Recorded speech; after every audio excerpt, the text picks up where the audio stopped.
I am 그라운드 자기 이름 대기. 장주희. 정지민. 오민우. 네, 이게 끝이에요. 다 나온 줄 알았네. 다 하기도 그렇고 자동으로 따라하게 되죠. 네. 이렇게 게임으로 시작한 이유가 있습니다. 자기소개 게임처럼 예수님께서 자기소개를 굉장히 친근하게 해주셨어요. 성경에. 나는 누구다라고 요한복음에서 말씀하신 7가지가 있는데 기억나시나요? 네. 선한 목자 구세주여 항상 인도하소서. 선한 목자, 저는 네. 그게 제일 먼저 떠오릅니다. 저는요, 나는 포도나무요, 너는 가지니라. 이 말씀 전 너무 제일 좋아요. 좋죠. 네. 저는 나는 곧 길이요 진리요 생명이니 나로 말미암지 않고는 아버지께로 올 자가 없느니라. 이 말씀 너무 좋습니다. 네. 그럼 나머지 이제 제 차지겠죠. 네. 나는 생명의 떡이다. 요거 있죠. 네. 그리고 세상의 빛이다. 양의 문이다. 그리고 부활이다. 이렇게 7가지 맞나요? 네. 네, 맞아요. 박수 한번 주세요. 네. 정말 이 정도 수준입니다. 저희가 네. 이렇게 수루루 나오게 되는데요. 7가지 계시 이렇게 우리가 정말 잘 익히 들어서 알고 있는데 과연 그 예수님을 제대로 만나고 있는 건지 점검해 볼 필요는 있을 것 같아서 저희가 올포원의 시리즈로 준비했습니다. 예수님의 I am 시리즈 오늘이 첫 번째 시간인데요. 나는 생명의 떡이다. 이 말씀을 의외로 제대로 이해하지 못하는 그리스도인들이 많대요. 맞을까요, 목사님? 예수님 믿어봐야 빵도 안 생기고 예수님 그림의 떡이다. 그림의 떡이다. 완전 그림의 떡이다. 네. 그림의 떡. 어떻게 보세요? 많은 실제적으로 우리가 그것을 과연 누리고 있느냐의 문제겠죠. 떡인데 양식인데 그 양식을 내가 먹고 배부르고 있는가? 그렇게 생각해 보면 사실 진짜 그림의 떡일 때가 안 많아요. 부르죠. 네. 맞아. 하나님 나라를 사는 1+1의 개념을 이해하자. 네, 이렇게 한번. 네. 예수님은 아는데 생명의 떡을 실감하고 누리지 못하고 있다면 오늘 좀 제대로 알아보실 기회가 될 것 같습니다. 김관선 목사님 설교부터 청해 드릴게요.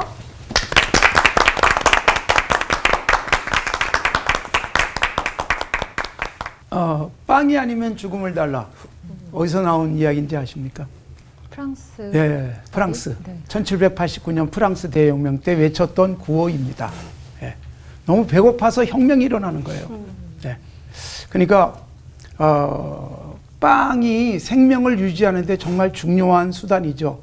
우리 성경에 떡이라고 번역됐고 우리는 밥이라고 할 수 있죠. 그게 없으면 생존하기가 어려우니까. 그래서 혁명이 일어났고 루이 14세를 향한 저항을 했습니다. 근데 배고파서 한 저항이다 보니까 결국 이 혁명이 성공을 했죠. 그래서 생겨난 중요한 그 개념이 바로 빵 평등권입니다. 누구나 똑같은 빵을 먹어야 한다.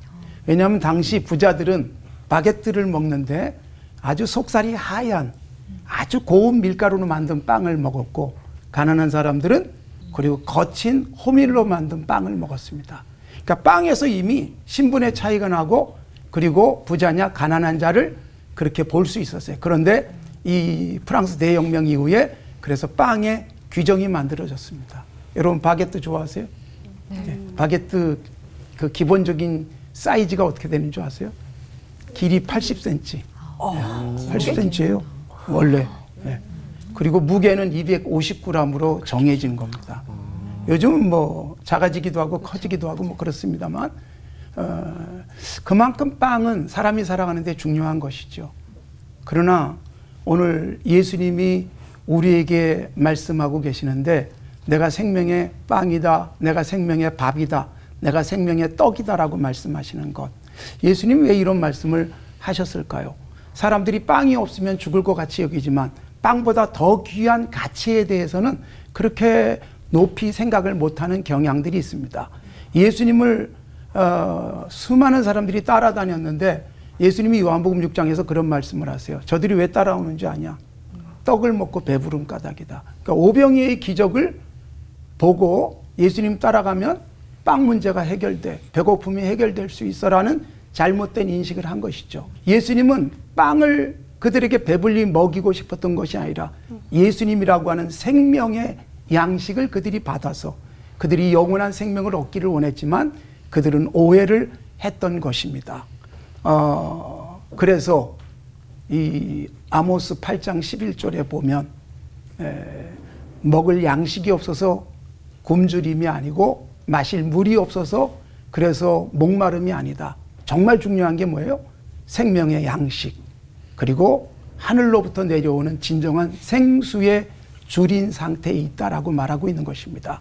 여러분, 겨우 하루 세끼 밥 먹게 되니까 아유 이제 하루 세끼 밥 먹게 돼서 다행이다 그러질 않습니다. 그때부터는 어떻게 생각해요? 좀 더 좋은 것 먹겠다는 생각을 하면서 끊임없이 배가 고프나 배가 부르나 우리는 빵 타령을 합니다. 먹는 타령. 그래서 어느새 빵이 이데올로기가 되는 거예요. 경제 이데올로기. 그러니까 여러분, 우리나라도 계속 대통령이 바뀔 때마다 전부 다 경제를 내가 책임지겠습니다라는 얘기만 하고 그게 너무나도 우리에게 익숙한 게 돼버렸어요. 그런데 정말 경제 문제일까요? 빵의 문제일까요? 빵에 취해가지고 빵보다 더 귀한 가치를 잃어버릴 수 있습니다. 로마에 가면 콜로세움이 있습니다. 그 원형 경기장에서 검투사들이 검투 서로 찌르고 죽이면서 그리고 수많은 사람들이 거기 몰려서 환호를 했습니다. 그게 로마의 통치 방법이기도 했습니다. 소위 빵과 서커스. 피비린내 나는 죽음을 환호하면서 받고, 그리고 그 서커스가 펼쳐지기 전에 그 객석을 향해서 빵을 던져주는 장면을 아마 검투사 그래디에이터라는 영화를 통해서 보셨는지 모르겠어요. 빵 먹고 배부르면, 그리고 재미난 거 보면 다른 생각 안 하려고 하는 인간들의 천박한 모습을 보여주고 있는 것이지요. 그러나 우리는 그보다 더 큰 가치, 정말 빵을 못 먹으면 인간이 생존할 수 없는 것처럼 나의 삶에 정말 생존과 맞바꿀 수 있을 만큼 더 귀한 가치는 무엇일까? 그것을 예수님이라고 말하는 것입니다. 오늘 그런 주제를 우리가 나눌 텐데 우리의 가슴 속에 정말 생명의 양식으로 자리 잡고 있는 그것을 찾아내는 시간이 됐으면 좋겠고, 배가 아무리 불러도 영적으로 만족을 못하고, 그리고 배가 고프지만 영적으로 만족해서 행복한 사람의 차이, 이것들을 우리가 다시 한번 생각했으면 좋겠습니다. 하나님 아버지 감사합니다. 우리들에게 생명의 양식으로 주님이 오셨고 주님이 살을 우리에게 잘라주듯 우리에게 생명을 나눠주셨음을 감사하면서 우리도 생명의 양식을 가슴속에 새기게 하옵소서. 예수님의 이름으로 기도드리옵나이다. 아멘. 아멘. 우리가 요한복음을 읽어보면요, 요한복음에 나타난 문학적 특징이 있어요. 그게 에고 에이미라고 하는 형식이에요. 이게 헬라어죠. 나는 무엇이다라고 하는 문학 형식이죠. 영어로는 I am. 근데 원래 이 I am, 이 에고 에이미라고 하는 이 표현이 사실은 구약에 보면 출애굽기 3장 14절에서 모세가 하나님이 부르심을 받고 하나님께 묻잖아요. 하나님 이름이 도대체 무엇입니까? 그때 하나님께서 하신 말씀이 바로 이거예요. 나는 원래 우리 성경을 보면 스스로 있는 자다 이렇게 표현했지만 사실은 I am who I am. 내가 누구냐? 그러니까 하나님께서 모세의 질문을 받고 모세에게 하나님이 누구인가를 가르쳐 주시려고 나는, 그리고 주위를 보신 거예요. 뭔가를 설명해야 되니까. 근데 하나님을 설명할 그 어떤 것도 없어요. 다 하나님이 만드신 것들이기 때문에. 그래서 하나님은 나는 하고 돌아보시다가 나다 그러신 거거든요. 요한은 이 말을 예수님께 사용함으로써 사실 예수님이 하나님이시다라는 것을 우리에게 그 암시적으로 보여주고 있는 거죠. 그래서 35절 보시면 예수께서 이르시되 나는 생명의 떡이니 내게 오는 자는 결코 줄이지 아니할 터이요 나를 믿는 자는 영원히 목마르지 아니하리라. 생명의 떡, 즉 생명의 밥, 이 생명의 양식으로 얘기하면서 누구든지 이 생명의 양식을 먹는 자들은 배가 고프지 않을 거다, 줄이지 않을 거다, 그렇게 얘기했죠. 근데 사실은 이런 설명과는 달리 우리의 삶을 보면 우리가 예수님을 믿으면서도 사실은 우리가 영적으로 그런 배부름을 느끼고 있는가? 우리는 만족한가? 우리는 부요함을 느끼고 있는가? 생각해 보면 사실은 자신 있게 대답하기 어려운 질문이죠. 오히려 우리는 예수를 믿기 때문에 더 힘들 때도 있어요. 예수를 믿기 때문에 우리가 더 어떤 궁핍함을 느낄 때도 있죠. 그러니까 지금 예수님의 이 말씀과는 우리의 삶을 보면 좀 거리가 멀지 않은가? 왜 그럴까요? 그 이유가 뭘까요? 그 이유를요, 31절에서 이렇게 설명해요. 기록된 바 하늘에서 그들에게 떡을 주어 먹게 하였다 함과 같이 우리 조상들은 광야에서 만나를 먹었나이다. 이 만나 사건을 통해서 설명하시죠. 유대인들에게 사실 만나는 하나님의 은혜였죠. 그 어떤 다른 민족들도 경험하지 못했던 광야에서 하나님이 직접 주시는 그 양식, 하늘로부터 내려온 하늘의 만나, 이걸 경험했거든요. 근데 문제는 그들이 그것을 자랑스러워하고 그들이 그것을 굉장히 귀하게 여겼지만 그냥 그들이 귀하게 여겼던 것은 배부름이었다고요. 한 끼 잘 먹었다. 그 광야 생활 동안에 하나님이 주신 만나로 잘 먹고 잘 살았다라고 하는 경험에 그쳤다는 겁니다. 예수님 당시의 사람들도 다르지 않았어요. 예수님께서 바로 이전에 보면 오병이의 기적을 일으키시니까 야, 제2의 모세다. 하늘로부터 양식이 내려주었던 제2의 모세가 우리에게 나타났다. 그래서 그 예수님을 향하여 환호했어요. 그런데 그때 이런 사람들을 향해서 예수님 말씀하셨잖아요. 26절 다음 절 보면요. 예수께서 대답하여 이르시되 내가 진실로 진실로 너에게 이르노니 너희가 나를 찾는 것은 표적을 본 까닭이 아니요 떡을 먹고 배부른 까닭이로다. 오병이어로 그들이 배부른 그 사건, 거기에서 그들이 거기에 만족하고 거기에 환호했는데 거기 관심 두지 말라는 거예요. 표적을 보아라 라는 거예요. 그러니까 광야의 만나 사건도 똑같다.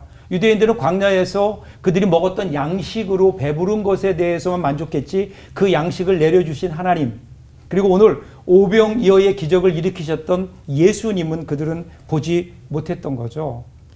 그 하나님이 지금 예수님으로 이 땅에 와 있다라는 거예요. 근데 오늘 우리는 육신의 배부름, 우리 삶의 문제가 해결되는 것에 급급하다 보니까 우리 가운데 와 계시는 하나님, 그 예수님을 우리가 보지 못하고 있다는 거죠. 그래서 27절에서 이렇게 얘기하세요. 썩을 양식을 위하여 일하지 말고 영생하도록 있는 양식을 위하여 하라. 이 양식은 인자가 너희에게 주리니 인자는 아버지 하나님께서 인치신 자니라. 이게 무슨 말일까요? 먹어서 포만감을 주는 양식은 썩을 양식이라는 거예요. 그게 우리 살리지 못해요.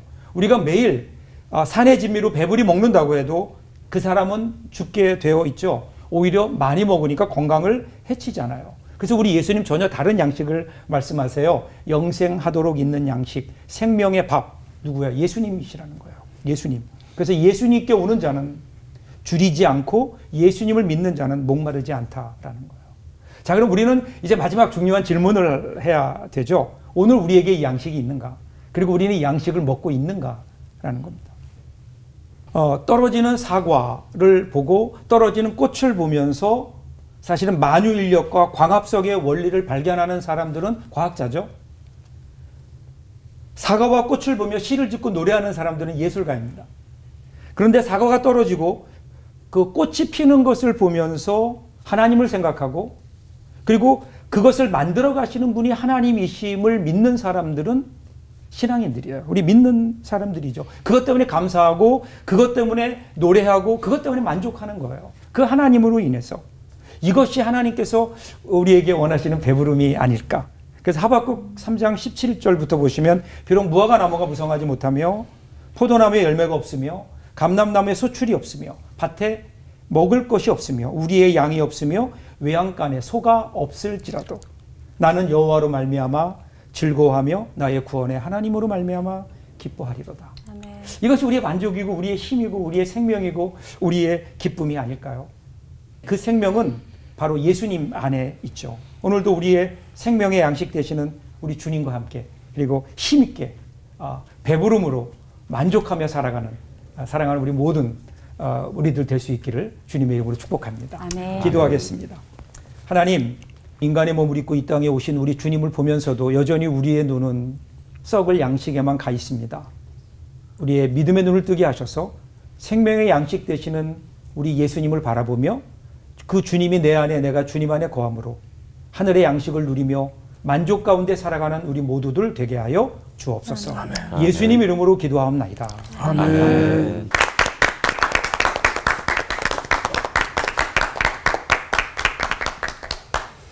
오늘 말씀의 요점이 두 가지인 것 같아요. 하나는 예수님이 생명의 떡이다 이런 말씀이고, 다른 하나는 예수님을 믿으면 우리가 굶주리지 않는다라는 말씀이죠.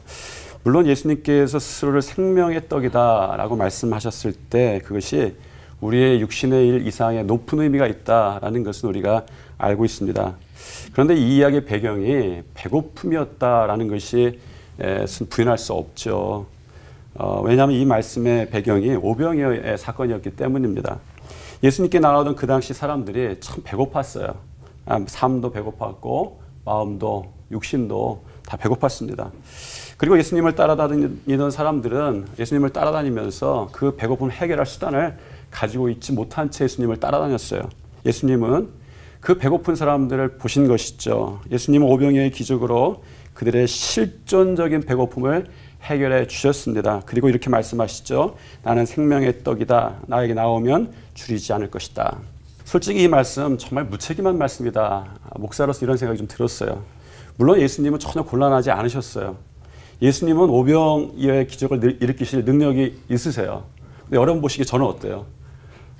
100만 원이 떨어진다든가 빵을 2개로 만드는 능력이 뭐 죄송하지만 목사님들도 없을 것 같아요. 훌륭하신 목사님들도. 곤란해요, 사실은 이 말씀이. 그리고 예수님을 열심히 믿는데 실제로는 곤고해진 성도들이 있고요. 어려진 성도, 배고파진 성도가 실제로 있는 거예요. 오히려 이 말씀 믿고 예수님 따르는데 배고파요. 그런 분들을 실제적으로 만납니다. 자기도 줄이고 가족도 줄이고 아이들도 배고파요. 그래서 이미 좌절하고 고민하는 사람들에게 이 말씀을 목사가 어떻게 전할 수 있을까? 이것이 도전이 돼요. 당황스럽습니다. 이 말씀에서 우리가 돌아가서 좀 보았으면 하는 성경의 이야기가 있어요. 예수님이 사단에게 시험받던 장면입니다. 40일을 줄이신 후에 예수님께 사단이 나와서 이렇게 이야기를 하죠. 내가 만일 하나님의 아들이어든 돌덩이를 명하여서 떡덩이가 되게 하라. 사단이 우리의 삶 가운데 제일 장난하는 것이 떡 가지고 장난하는 거예요. 사실은 그렇습니다. 말하자면 생명의 떡과 반대의 언덕에 서 있는 것이 사단의 시험의 떡이에요. 그 시험의 요체가 무엇입니까? 우리는 이 구절을 통해서 보통 쉽게 육신을 채우는 것보다 말씀으로 채워야 된다. 이런 교훈들을 적용시키려고 합니다. 그러니까 틀린 해석은 아니에요. 근데 꼭 그렇게 해석할 필요는 없는 것 같아요. 왜 그렇습니까? 예수님의 40일 금식기도가 끝났어요. 40일 금식기도 끝났는데 41일째 밥 안 먹고 기도하면 그 42일 금식기도가 되는 거예요. 근데 성경에 보면 예수님이 40일 동안 줄이셨다라고 분명히 정해져 있습니다. 사단이 바보가 아니잖아요. 그렇잖아요. 엄청나게 교활합니다. 너무 엉터리 것을 예수님을 유혹했겠는가? 아니죠. 사단은 유혹을 하면서 자신의 완벽한 유혹에 대해서 예수님이 넘어가실 거라고 분명히 확신했을 것 같아요. 한편으로 이렇게 해석도 합니다. 능력 가지고 육신의 일을 채우는데 사용하지 말자라는 것이죠. 근데 이것도 충분하지는 않죠. 왜냐하면 사실은 예수님 능력 가지고 육신의 일을 채우시는 일을 다반사로 하셨어요. 심지어 예수님은 가나의 혼인잔치에서 물을 술로 만드셨어요. 우리가 좋게 포도주라고 하지 술도 만드셨습니다. 능력 사용하셨어요. 예수님은 지금 금식기도 끝나시고 무언가 드셔야 하고 또 그 드실 것을 만드실 능력이 있으셨습니다. 우리 성경에는 이 장면을 사단이 시험하였다라고 되어 있는데, 그런데 사실 이 시험의 종류가 정확하게는 유혹입니다. 그래서 영어 성경에는 보통 사단이 유혹하였다 이렇게 기록되고 있죠. 사단의 유혹은 하나님의 말씀 대신에 그 순간에 빵을 먹었다라고 하는 것이 그렇게 만들려고 유혹했던 것은 아닌 것 같습니다. 혹은 인간의 필요를 채우기 위해서 능력을 사용하게 하셨다라는 것도 아닌 것 같아요. 진짜 떡 가지고 하는 가장 큰 사단의 유혹은 우선 이 전제가 있는 거예요. 그것이 무엇입니까? 내가 만일 하나님의 아들이어든 입니다. 내가 배고프면 하나님의 아들이 아니라는 거예요. 내가 돌덩이 가지고 떡덩이를 못 만들면 하나님의 아들이 아니라는 거죠. 그런데 그것은 잘못된 것입니다. 왜 그렇습니까? 이 시험 바로 전에 예수님께 세례받으신 장면이 나와요. 하늘에서 하늘의 문이 열리고 하늘의 음성이 들립니다. 너는 내 사랑하는 아들이라 하나님께서 이미 선언하셨어요. 예수님은 배고프지만 하나님의 아들이세요. 혹시 여러분 가운데 배고파서 나는 고아인가 라는 의심을 하실 분이 있을지 모르겠지만 여러분은 하나님의 자녀입니다. 아들이고 딸인 거예요. 사단이 딱 이 떡 가지고 하는 장난이 이런 것입니다. 하나님의 아들이 생명의 떡이다. 하나님이 이 땅에 성육신 하셨어요. 하나님의 아들을 떡으로 취하는 자들에게 예수님께서는 그 육신을 살과 피를 주셨습니다. 우리는 그렇게 주님과 연합하게 되는 것이죠. 그러면 우리는 누구인가? 우리도 하나님의 자녀입니다. 그렇게 우리가 연합하는 거예요. 사실 우리도 배고플 수 있습니다. 사단이 이야기하죠. 배고픈 내가 어떻게 하나님의 자녀일 수 있는가? 그런데 예수님은 이미 생명의 떡이 되어주셔서 우리 안에 들어오셨어요. 예수님께서 하신 하나님의 선언이 이제 우리에게도 선언이 되었습니다. 너는 내 사랑하는 아들이야. 너는 내 사랑하는 딸이야. 그리고 우리가 분명히 기억해야 할 것이 있죠. 우리 주님 이렇게 말씀하셨습니다. 너희가 악한 자라도 좋은 것으로 자식에게 줄 줄 알거든 하물며 하늘에 계신 너희 아버지께서 구하는 자에게 자녀들에게 결국은 좋은 것으로 주시지 않겠느냐라는 것입니다. 예수님을 믿으면서 우리가 경험하는 것은 단순히 배고픔을 해결하는 경험은 아닌 것 같아요. 하나님이 자녀에게 하시는 일들을 여러분 분명히 경험하게 될 줄 믿습니다. 그런 축복이 여러분들에게 있다는 것 믿으시기를 바랍니다. 예수님은 그러시면서 하시는 말씀이죠. 내가 생명의 떡이고 나의 살과 피를 너에게 내어주셨어. 다 같이 기도하시겠습니다. 예수님께서 그 살과 피를 떡으로 내어주심으로 우리를 구원하셨고 자녀 삼아주셨습니다. 자녀의 축복을 누리고 살게 하옵소서. 예수님 이름으로 기도드렸습니다. 아멘. 아멘.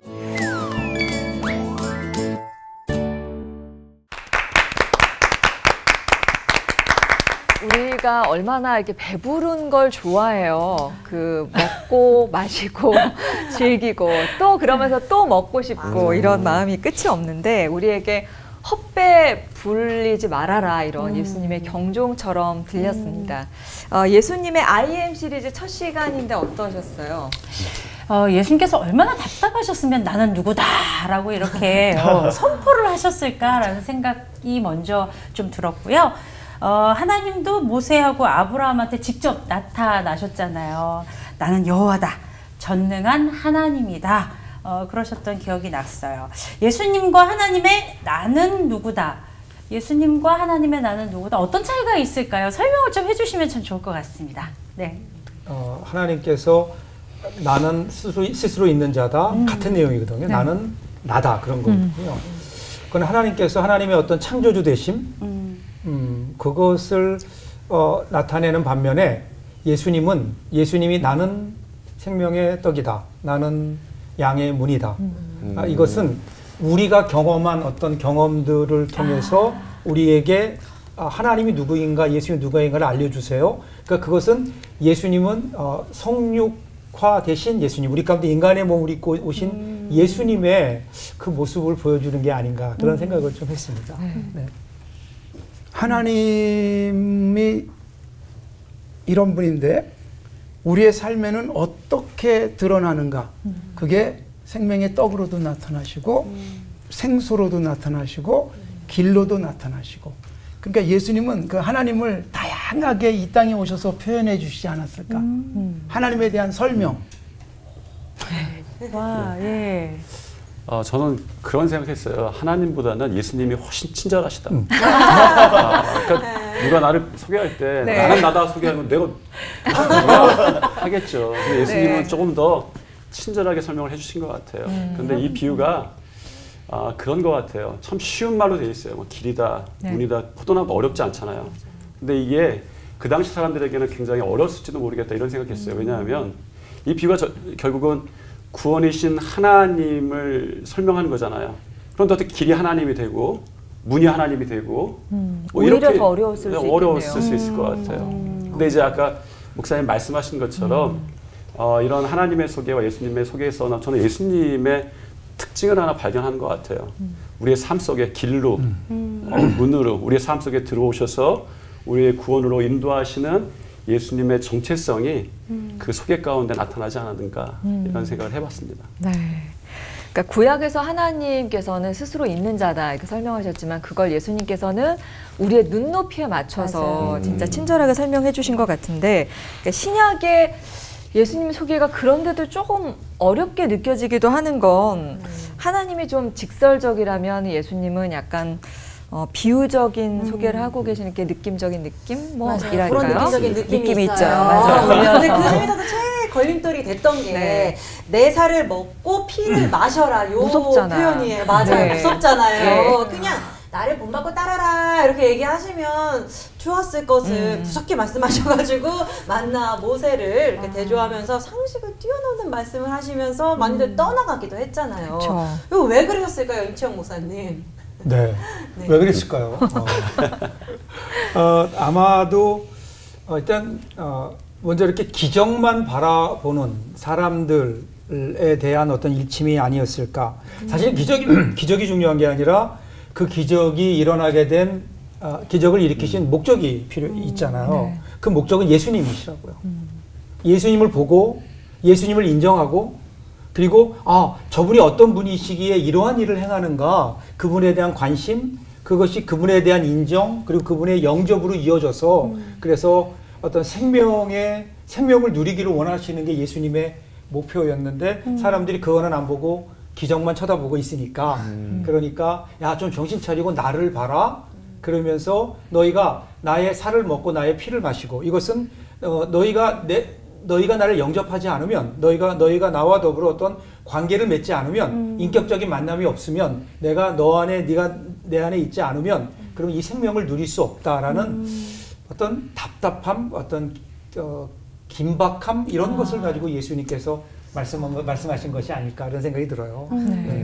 내 살을 먹고 내 피를 마셔라라는 것 때문에 초대교회에서 이방인들에 의해서 오해가 벌어진 게 기독교인들은 식인을 한다 이런 오해들이 있었어요. 맞아. 그 구절을 가지고 말만 네. 그대로 살 먹고 피 먹는데. 그래서 예수님의 자리는 우리 아니라는 거를 예수님이 말씀해 주고 싶은 것 같았어요. 예수님이 계셔야 될 자리는 너희들이 나 믿고 따르는 게 아니라 내가 너희 안에 있어야 된다. 그것에 대한 강조가 나중에 그렇게 먹고 마시는 것으로 비유되지 않았을까.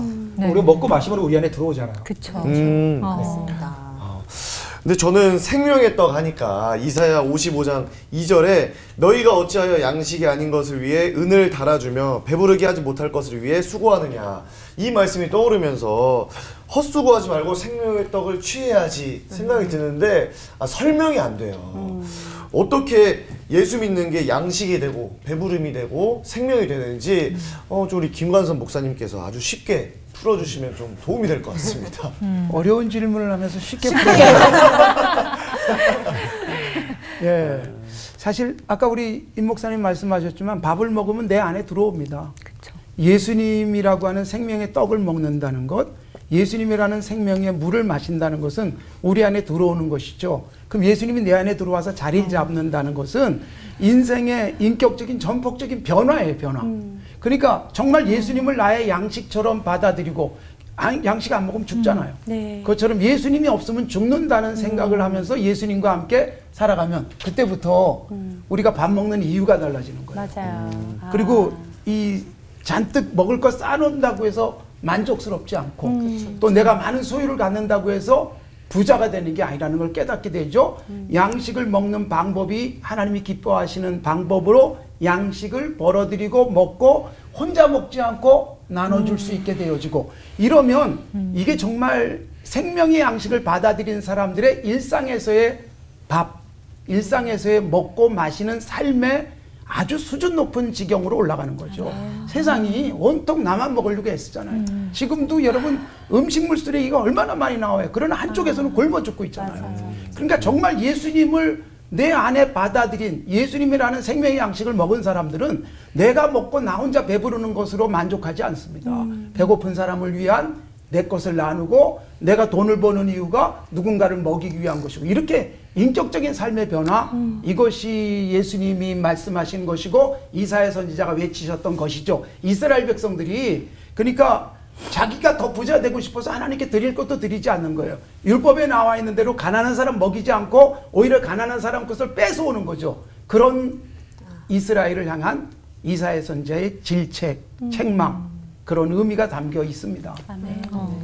뜨끔뜨끔하면서 네. 선생님 다음 질문을 바로 이어가면 좋을 것 같아요. 목사님 말씀 중에서 저도 맞아라고 끄덕이면서 들은 그 배고프고 줄일지라도 하나님 자녀라서 다행이야 또 복이야라고 생각하는 사람이 있는가 하면 오히려 이렇게 도무지 알아듣지도 못하고 계속 떡타령이나 하면서 더 주세요 더 주세요 뭐 이렇게 자기 배만 불을 궁리만 사람들이 있잖아요. 어떻게 예수님의 진짜 메시지를 우리가 읽어 나갈 수 있을지 전창희 목사님께서 좀 알려주시면 좋겠습니다. 예수님이 삶에서 그런 비유를 드셨듯이 우리 삶에서도 이해할 방법이 충분히 있는 것 같아요. 저는 이 떡을 우리 삶에서 복이라고 말해도 될 것 같아요. 떡을 구하는 게 복을 구하는 거나 우리가 그렇게 하잖아요. 제가 어느 날 우리 그 집사님 가게 갔어요. 홍삼을 파는 가게인데 좀 어려운 분이 계셔갖고 홍삼을 사러 갔어요. 나올 때 홍삼만 주시는 것이 아니라 홍삼 jel리, 홍삼 사탕 이런 것들을 막 주셨어요. 뭐 아직도 저한테 있으니까 원하시면 다시 오세요. 근데 우리는요 이런 것들을 지칭하는 말이 있어요. 덤이라고 그래요. 덤으로 줬다. 영어에 이런 표현이 있어요. 똑같은 표현이 1+1. 하나를 샀는데 하나를 그냥 줘요. 그런데 저는 이제 이 떡에 대한 오늘 말씀을 보면서 우리가 그렇게 이해할 필요가 있는 것 같아요. 이 말씀을 기억하면서 먼저 그의 나라와 그의 의를 구하라. 그리하면 이 모든 것을 너에게 더하시리라. 그러니까 하나님께 구하지 않았는데 따라오는 것들이 있어요. 그냥 그거는 덤이에요. 그런데 우리가 잘못된 것은 뭐냐면 덤 가지고 덤 때문에 염려하고 덤 때문에 걱정하는 게 그리고 덤만 가지려고 노력하는 거예요. 덤을 구해요. 네, 제가 작년에 그 하나 인상 깊게 기억나는 게 하나 있어요. 작년 아마 작년일 거예요. 5월쯤에 우리나라 유명한 커피 매장에서 뭐 가방인가를 기념품으로 줬어요. 그럼 아마 기억하실 거예요. 맞아, 그래서 네. 신문 기사에 봤더니 300잔의 커피를 사서 버리고 그 선물을 사기 위해 300잔의 커피를 사서 버린 그런 이야기가 있어요. 그런데 이걸 보면서 우리가 기가 막히다 생각을 하지만 사실은 우리의 인생 보면 먼저 그의 나라와 그의 의는 버려두고 덤을 그렇게 염려하고 덤을 가지려고 그렇게 하는 것 같아요. 그래서 아마 우리 삶에 이런 것들 보면서 나의 어리석음을 혹시 좀 깨치면 예수님이 하신 말씀의 진리를 좀 알 수 있지 않을까 이런 생각이 좀 듭니다. 네. 이상하게 덤을 받으면 그 전에 진짜 있던 게 생각이 안 나요. 그렇죠. 거기에만 관심이 가게 되잖아요. 네. 그러신 것 같네요, 정말. 네. 저도 오늘 아주 좋은 말씀 깨달았습니다. 네. 그 가방 저 있잖아요. 회개합니다. 버리진 않았잖아. 여기 너무 나왔잖아. 네. 네. 다 뱃속에 넣습니다. 네. 네. 먹어도 배부르지 않는 게 경쟁이라는 이야기를 들으면서 맞다 싶었는데 우리가 밥심으로 산다고 하듯이 그리스도인들은 주님의 살과 피를 먹으면서 하늘 기운을 좀 채우는 그런 허기지지 않는 인생을 살고 싶다는 생각이 들었는데요. 이렇게 내가 먹는 게 곧 나다라는 말이 오늘 또 생각나는 것 같아요. 네, 맞아요. 네.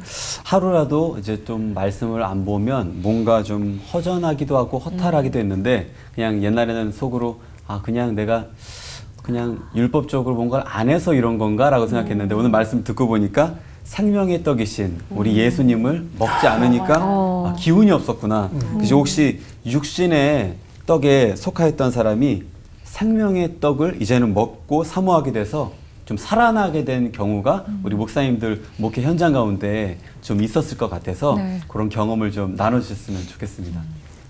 저는 뭐 늘 그 눈물 젖은 빵을 먹고 삽니다. 지금도요? 예. 왜 그런가 하면 네. 이 빵을 나한테 먹도록 하기 위해서 자기 새끼 먹기도 힘든 분들이 헌금하시는 거예요. 그리고 심지어 저를 위해서 자기는 1년에 몇 번 고기도 못 먹는데 고기를 사다 주시는 거예요. 그러면 정말 그걸 먹는 게 눈물 젖은 빵이에요. 그 사람 형편을 다 아는데 야, 저분이 어떻게 저걸 가져왔을까? 그 생각. 예. 그리고 뭐 지금은 뭐 없어졌는데 제가 산정님께 처음 부임했을 때만 해도 성미라는 게 있었어요. 밥을 먹을 때마다 식구 수대로 숟가락으로 한 숟가락씩 쌀을 따로 떼가지고 그리고 나중에 교회로 가져오는 거죠. 그걸 목사님들이 밥 먹도록 해준 거였어요. 근데 그 성미를 하시는 분들의 상당수는 사실 막 부유한 사람들은 그냥 돈을 탁 내고 마는데 쌀을 정말 한 숟가락씩 한 숟가락씩 떠서 성미를 구별하는 사람들은 대부분 다 그렇게 넉넉하지 않은 분들이에요. 그러니까 그런 의미를 생각하면 밥을 한 끼 먹을 때마다 너무 고마운 거예요. 그런데 왜 그분들이 그렇게 할까요? 저를 통해서 파니스 엔젤리쿠스, 생명의 양식, 생명의 떡을 저를 통해서 먹는다고 생각하니까 그게 너무 고마워서 자신이 먹을 밥을 조금 나눠서 제게 가져오는 거죠. 저는 그 성도들을 보면서 바로 이런 참 감격, 기쁨, 아, 생명의 떡을 먹으니까 저렇게 사시는구나. 그렇게 감동을 많이 받습니다. 아멘. 저는 저희 교회에 대학에서 강의하신 교수님 한 분 계세요. 근데 그분이 사고를 크게 당해서 비행기를 못 타요. 근데 학회를 가야 되잖아요. 꼭 가야 될 학회가 있는데 몇 번이나 비행기표를 끊었다가 전날 취소하고 도저히 무서워서 두렵고 떨려서 그러니까 그 사고에 대한 기억 때문에 못 가시는 거예요. 비행기를. 근데 이제 그러면서 꼭 가야 되는 학회가 있는데 그 전주에 이제 저희 교회에서 같이 예배를 드리는데 그때 저는 기억이 잘 안 나지만 설교를 제가 그렇게 했대요. 뭘 설교했냐면 그 10명의 한센병 환자 있잖아요. 예수님이 가서 제사장에게 보여라. 그랬더니 가다가 보니까 그들이 나았다라는 거죠. 근데 그것을 보면서 마음에 힘을 얻은 거예요. 그러면서 신앙이라고 하는 게 이제 설교의 신앙이라고 하는 것은 알고 가는 길이 아니다. 가봐야 아는 거다. 그런데 그게 그분에게는 하나님의 음성처럼 들렸다는 그 말씀에 확 꽂혀서 그래 너 가면 된다. 그래서 그 다음 3일 후에 비행기 표를 끊고 탔어요. 결과가 어떻게 됐을까요? 잘 다녀오셨어요. 네. 그래야지 제가 얘기하겠죠. 그래서 그 이후로는 비행기를 타는데 전혀 문제가 없는 그 말씀은 아멘. 에너지인 것 같아요. 아멘. 우리 안에 들어오면 우리의 약함을 강하게 하는 그 에너지. 그래서 참 감사했던 그런 기억이 있습니다. 아멘. 아이고. 저 같은 경우는 그 생명의 떡에 대한 예수님이 저에게 주시는 그런 경험들이 많이 있죠. 근데 직접적으로 저는 특별히 성찬을 통해서 그런 경험들을 좀 하는 것 같아요. 근데 이제 한 가지 우리 교회, 우리나라 그 성찬의 역사가 굉장히 좀 중세적이에요. 좀 조금 죄책감이 좀 많이 들게 하고 슬프게 하고. 그러니까 성찬하는 동안에 눈물이 좀 나야 되고 예수님 나를 죄인의 위치에서를 자꾸 만들어줘요. 그런데 제가 사실은 충격을 받았던 적이 있어요. 제가 유학을 처음 가서 그 신학교에 체프를 처음 드리는데 성찬을 하고 나서 너무 기쁘게 찬양들을 하는 거예요. 근데 그걸 제가 보고 성찬의 생명의 떡이 나한테 왔을 때 나에게 결국 있는 것이 이런 기쁨일 텐데 이런 기쁨을 누리지 못하고 내가 그냥 죄책감에만 머물러 있었구나. 나의 죄인됨에만 머물러 있었구나. 그런 생각을 했어요. 그래서 저는 혹시 이 방송을 보시는 우리 교회나 목사님들이라면 앞으로 성찬에 대해서 우리가 성찬의 마지막 이제 성찬이 끝나고 나서 우리에게 어떤 기쁨이 예수 그리스도의 생명이 남아있는 그런 성찬이 되도록 우리가 조금 분위기를 좀 바꿨으면 좋겠다. 이렇게 생각을 좀 합니다. 그 성찬뿐만 아니라 우리 한국 교회 신앙생활 중에 하나가 내가 죄인입니다. 뭐 이런 거 예수님 십자가에서 얼마나 아프셨을까 막 이런 거에만 너무 초점을 맞춘다고요. 그걸 통해서 지금 누리고 있는 기쁨, 감격, 평안함, 천국 이런 것들이 많이 강조돼야 되는데 신앙생활이 늘 회개 쪽에 초점을 맞춰주고 있는 그런 생각이 좀 들어요. 그 말씀 듣고 나니까. 다 우리 책임이죠. 네. 우리가 죄인입니다. 기쁜 찬양 많이 부탁드립니다. 세상의 배를 채우는 거는 부를수록 이렇게 남이 잘 안 보이고 나만 보이지만 오늘 나누는 이 그 생명의 떡으로 채워진 배는 참 되게 기쁜 그리고 사람이 참 아름다워질 수 있겠다는 생각이 들어요. 나보다 남이 보이고 그 떡을 나누는 또 기쁨의 성찬을 누릴 수 있을 것 같습니다. 주님의 자녀로 사는 은혜를 오늘 다시 한번 확인한 시간이었는데요. 우리 올포원 식구들은 어떤 은혜를 받으셨을까요? 사실 저는 요즘 믿음의 사람들의 삶이 왜 이렇게 너무 복잡할까? 왜 이렇게 너무 어렵게만 이렇게 이제 이야기하실까? 왜 이렇게 우리가 이렇게 어렵게 받아들이고 있을까라는 생각들을 좀 고민들을 많이 하고 있는데 오늘 세 분 목사님의 설교 말씀과 질문에 대한 답을 주시는데 너무 간단, 명료, 깔끔, 너무 단순하신 거예요. 믿음은 예수님께서 주신, 하나님께서 주신, 우리에게 주신 떡, 생명은 어려운 게 아니다. 우리가 구해야 될 것은 덤이 아니라는 거에 대한 것, 그리고 덤으로 주신 거에 대한, 나누는 거에 대한 너무 간단 명료한 거에 대해서 아주 그냥 깔끔 명료하게 싹 정리해 주셔가지고요. 머리가 좀 맑아지는 느낌을 받았습니다. 네. 저도 같은데요.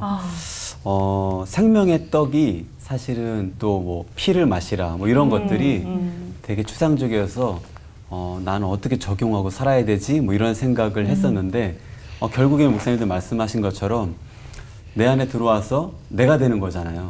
그런데 아까 말씀하신 거는 먹는 것이 내가 된다라고 해서 저도 요즘에 저희 올폰 안에 다이어트 열풍이 막 돌고 있거든요.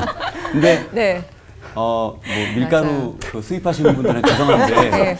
많이 빨리 그 영양분으로 되는 거는 우리 지방으로 축적되기도 쉽고 그런데 우리 말씀을 먹고 피를 먹었을 때 그것이 또 다른 나를 만들고 예, 그 구체적으로 정말 내가 생명을 먹고 내가 또 생명이 되는 그런 놀라운 은혜가 있구나라는 사실을 구체적으로 알게 돼가지고 정말 도움이 됐습니다. 네. 다이어트에서 나눌 거예요. 흘려보낼 거예요. 네. 오케이. 네. 예.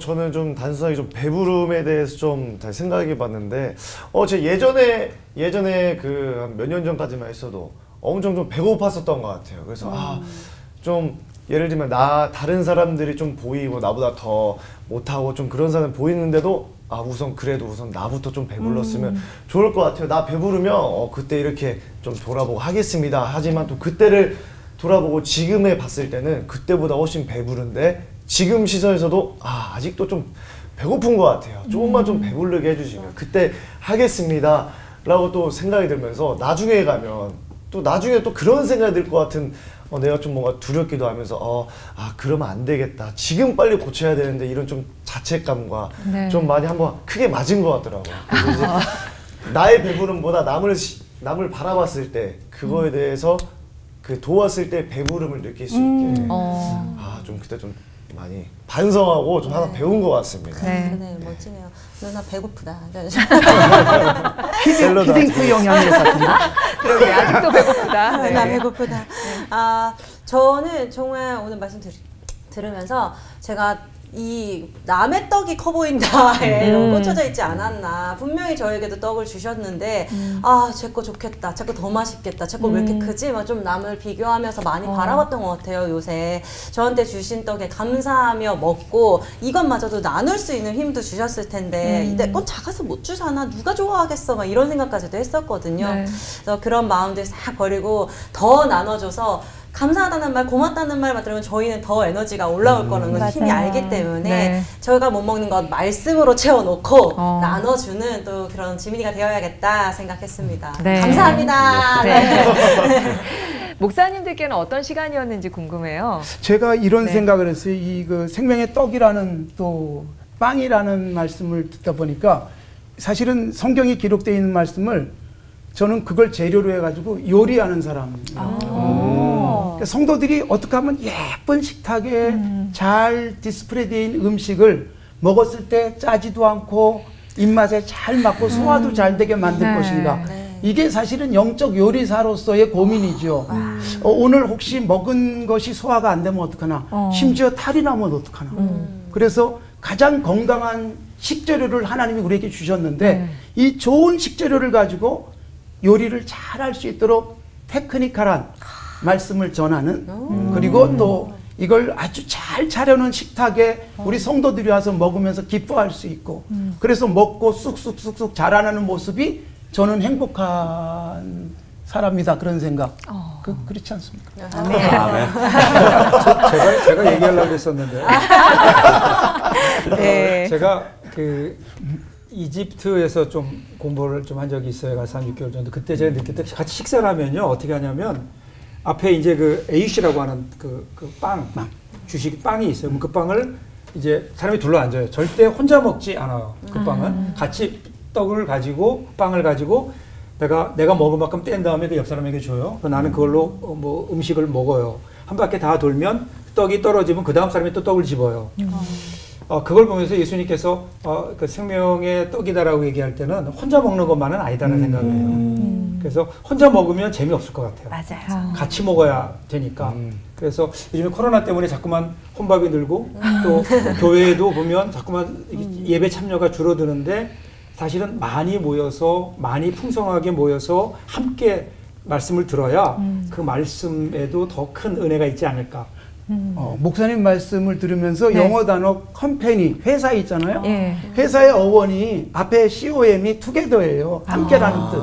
그리고 뒤에 그 컴퍼니의 뒷부분이 라틴어의 빠니스 빵이에요. 그러니까 회사가 어떤 거냐면 빵을 같이 먹기 위한 거예요. 그러니까 회사의 사주가 자기 혼자 다 먹는 게 아니라 같이 일해서 함께 나눠 먹는 게 컴퍼니라는 뜻이거든요. 지금 목사님이 말씀하신 걸 들으니까 이 컴퍼니의 그 어원 이게 딱 생각나면서 정말 그렇게 살면 좋겠다. 네. 저한테도 이제 개인적으로 좀 정리하는 시간이 됐어요. 네. 말씀을 준비하긴 했지만 그러면서 이제 어쩌면 우리가 정확하게 얘기는 안 했지만 그럼 우리에게 있는 지금 배고픔의 시간은 어떤 거냐 이게 좀 저한테 좀 이해가 또 됐어요. 저는 어떤 생각이 떠올랐냐면 우리의 배고픔의 시간이 하나님께서 선을 이루는 시간이다. 그래서 사실은 우리는 배고픈 것 같지만 우리의 삶을 채워가시는 하나님의 풍성하심이 있는 시간으로 바뀔 것이다. 그러니까 제가 그런 기억이 났어요. 저희 아들이 제가 미국에서 아들을 낳는데 그 지역이 백인 지역이었어요. 처음에 킨더가든을 보냈는데 애가 굉장히 낯설어하고 꼬맹이들이 좀 알게 모르게 다르니까 본능적으로 말하자면 이렇게 왕따라고 하기는 그렇고 본능적으로 좀 잘 안 어울렸어요. 그러니까 그 아이가 제가 어느 날 그 유치원의 뒷창문으로 보니까 그 고개를 푹 숙이고 있어요. 얼마나 마음이 아파요. 그러니까 조그만 애가 고개를 푹 숙이고 있으니까 그때 제 마음에 그런 생각이 들었어요. 지금의 그거를 해결해 주려면 데리고 나오면 되는데 제가 그래 너는 안 보이지만 아빠가 뒤에 있어. 아빠가 뒤에 있어. 이런 마음이 들더라고요. 하나님께서 우리에게 선을 채워가는 시간, 그 시간, 네가 그 시간을 조금 견뎌내면 너 정말 괜찮은 사람 될 거야 하는 것처럼 하나님께서 우리를 그렇게 만드는 시간으로 그렇게 하실 것이다. 아멘. 강하게 믿음이 생기네요. 네, 오늘 정말 말씀의 떡을 우리 함께 좀 나눈 그런 풍성한 시간이 되지 않았나라는 생각에 굉장히 뿌듯합니다. 시청자 여러분께서도 예수님 만나는 그 시간을 가지시다가 궁금한 질문 생기시면 저희 올포원 시청자 질문 타임 이용하시면 좋겠습니다. 자, 오늘 끝인사는 생명의 떡을 취한 자녀들답게 힘차게 외쳐보죠. 주님의 찢긴 몸과 피를 마시며 부활 영생으로 하나 되는 시간 올포원